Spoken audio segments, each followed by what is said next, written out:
Mabuhay, this is Bob from Love Beyond the Sea, a channel for marriage-minded men. And I have relationship videos, sometimes directly about a woman from the Philippines who I married in 2015. And then just in general, relationships. And I want to talk about an article from Mark Travers, 2 Hidden Burdens That Can Chip Away at a Marriage. Now, I'm going to do 2 videos on this. The first one, very important to talk about, is expecting perfection at all times. So I would alert everybody interested in a Filipina to lower your expectations if you want to have a good marriage to a Filipina or anyone else.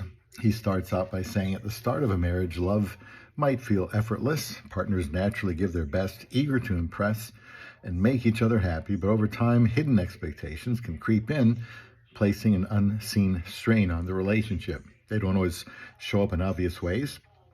They hide behind good intentions and societal norms, making them difficult to recognize. They slowly chip away at trust, intimacy, and marital satisfaction, leaving partners feeling exhausted, disconnected, and misunderstood.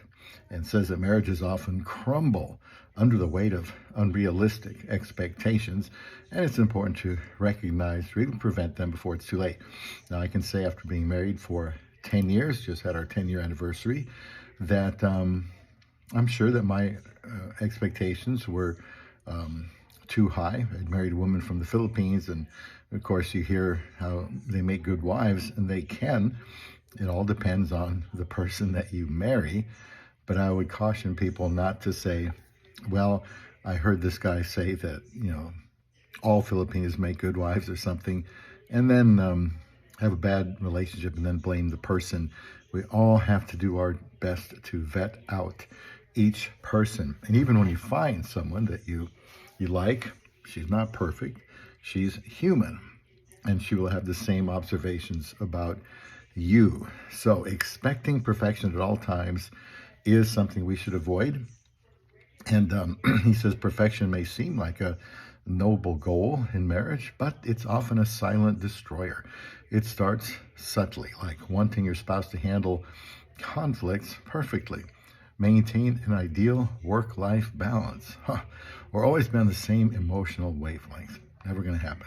At first, these expectations appear to stem from a desire for excellence, but over time, they morph into impossible standards that leave no room for human error. Now, I will just add that some people are more this way than others. Some people are more casual, and other people have very serious, unrealistic expectations of what being married to another person is like. He goes on to say, let's say you expect your partner to instinctively know when you're overwhelmed and immediately step in with the perfect solution. When they don't notice your stress or respond in a way that isn't exactly what you hoped for, you feel let down. You wonder why they can't seem to read your mind, believing that a more attuned partner would naturally sense your needs.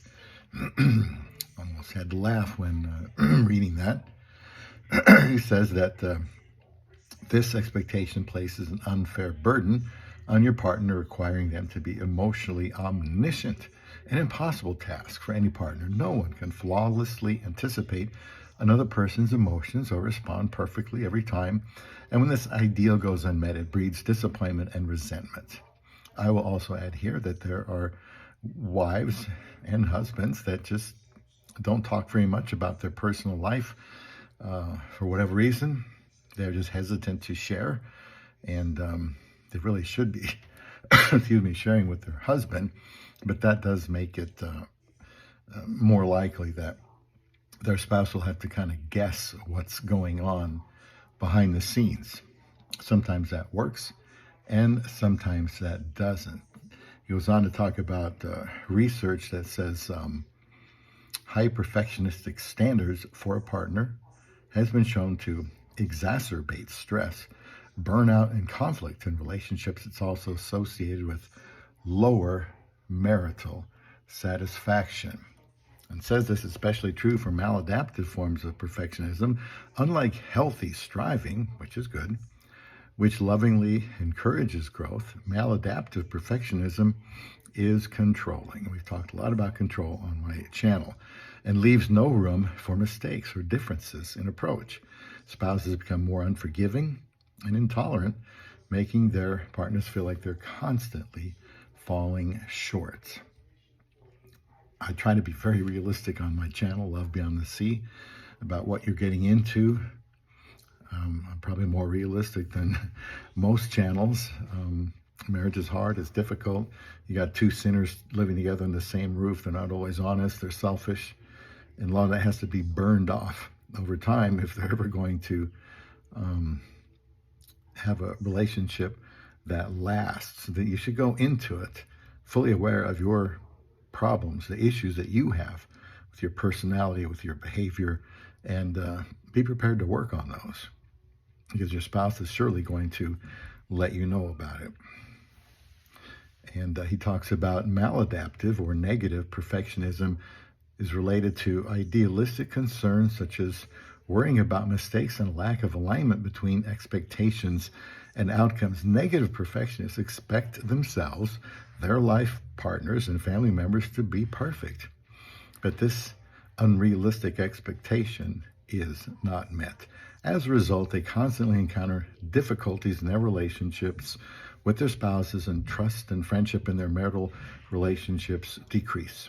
This behavior diminishes their partner's self-confidence and becomes distressing for them, the researchers add, highlighting the detrimental impact these expectations can have for their partner and for their marriage. The first step, he says, to breaking free from perfectionism is recognizing that it's an illusion. Partners need to create a space where mistakes are viewed as learning opportunities and differences are met with curiosity and acceptance. Honest conversations about expectations can also reveal where a little more flexibility is necessary, as love can only thrive with mutual understanding, not rigid criticisms. That's the end of that part of this article from Mark Travers, Forbes.com. And I can see this being a real problem in marriage. You know, one of these days, you're going to find out the person you married is not who you thought they were. And they may change, I suppose, in some way later on, but you probably will too. And, excuse me, these are just things that have to be adjusted to as time goes by. Expect the person you chose to be the one, to be imperfect and need grace and forgiveness, and your home should be the most likely place for your wife to make mistakes, to be at her worst, to show you her worst behavior and language and everything else.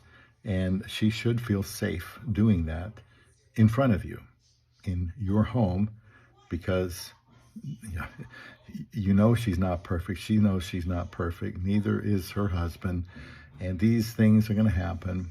And I think a lot of people today shy away from marriage because they figure if there's going to be some conflict like this, their spouse doesn't measure up to their expectations, or they got lied to, or whatever, and they think the relationship can just be crumbled up like a piece of paper and thrown away. Well, it can't.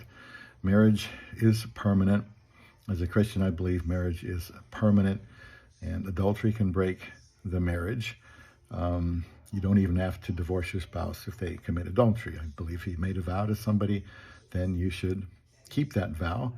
And all your expectations on your wedding day, you should probably just forget about it, because you don't know what's going to happen between you and your wife. Could be a health problem, financial problem, something comes up. You just never know. You have to be ready for anything when you get married to your love beyond the sea.